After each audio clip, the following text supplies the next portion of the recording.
Orang bermalam-malam jagungan sama teman asik itu kan perlawanan terhadap nafsu kita, syahwat kita untuk mungkin nikmati dugem di bar atau di tempat-tempat maksiat.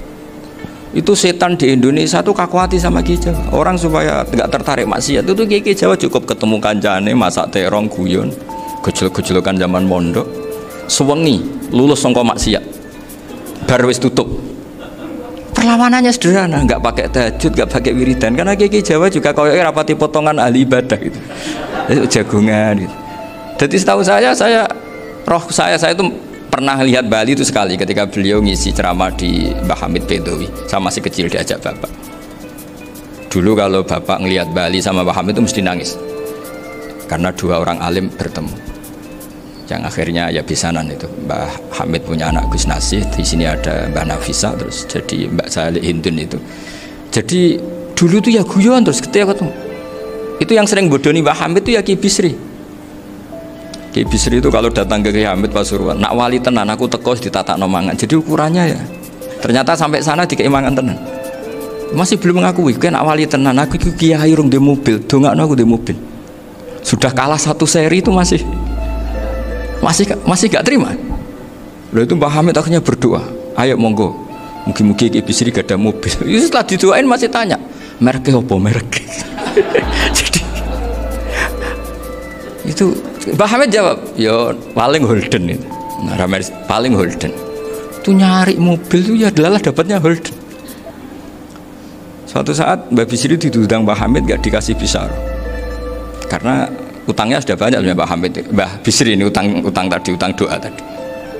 Itu ya gak dikasih besar ya, gak mau kesang apa-apa kelambimu kayak no aku. Didol sama mukhibbinya Mbah Hamid, itu harganya melebihi jatah bisaroh. Ketemu Mbah Hamid, Kang, susu Kang, mergo. Jadi dulu itu rileks, makanya ini yang diceritakan ke Zuhur. Sebetulnya kalau kiai-kiai itu bersanad itu ya rileks, hidupnya itu rileks. Karena rileks ini perlawanan terhadap kemungkaran. Saya dulu musyawarah sering sama Gus Zofur usul fikih. Itu jelas di antara yang ditulis Lubil Usul itu. Ya kita tahu tadi misalnya sanad usul fikih, Mbah Ber itu sangat al-usuli Kiai Zubair Dahlan, abahnya Mbah Mun. Punya murid di antaranya Kiai Sahal. Kiai Sahal punya karangan Thariqatul Husul fi Syarhi Lubil Usul. Itu Thariqatul Husul itu beliau ngendikan dalam mukaddimah bahwa saya bisa mensara ini berdasar ngaji maknani sama Mbah Zubair. Terus beliau mengutip sarah itu dari kitab Nailul Ma'mul. Beliau ngendikan binus khotin khotiyah ghairi matbu'ah. Dan itu ditemukan di Kiai Mansur di Lasem, karena Kiai Mansur iparnya Mbah Sahal. Mansur bin Khalil itu diantara katibnya Syekh Mahfud.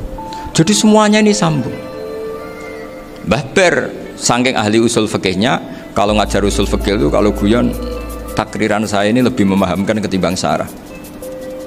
Ya sudah, terus Mbah Zubair Kiai Fakih, terus Syekh Mahfud.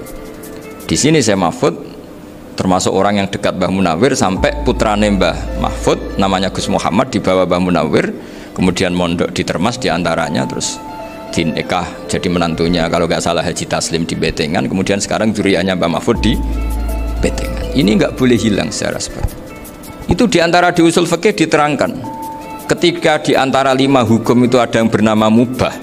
Mubah itu boleh dilakukan, boleh ditinggalkan, dan kalau dilakukan ya tidak berpahala, tidak disiksa.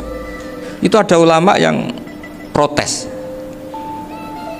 nggak bisa seperti itu. Itsma min mubahin ila wa tahaqqaqu bihi tarku haramimma fa'il zamu minas sukun tarkul qatli wa minas sukut tarkul qadaf. Tidak bisa, mubah itu tidak ada. Kalau kiai jagungan semalaman itu Allah ngitungnya itu hada taroka dugem, wahada taroka delok dangdut, wahada taroka kada wa kada. Oh, itu luar biasa. Dan kita ngikuti yang seperti itu saja.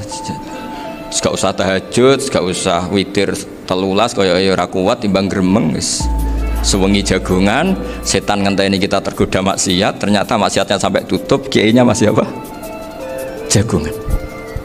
Jadi jagungan saja ada ilmunya bahwa itu perlawanan terhadap tarkul ma'asi. Sehingga bagaimana Anda katakan mubah ini mubah, toh gunanya adalah tarkul haram. Meskipun efek mubah juga bisa tarkul wajib, wae bojo blonjo turu. Karena wae ngrumati ibuke turu. itu halal wajib. Jadi mubah itu resikonya ya bisa tarkul wajib, bisa tarkul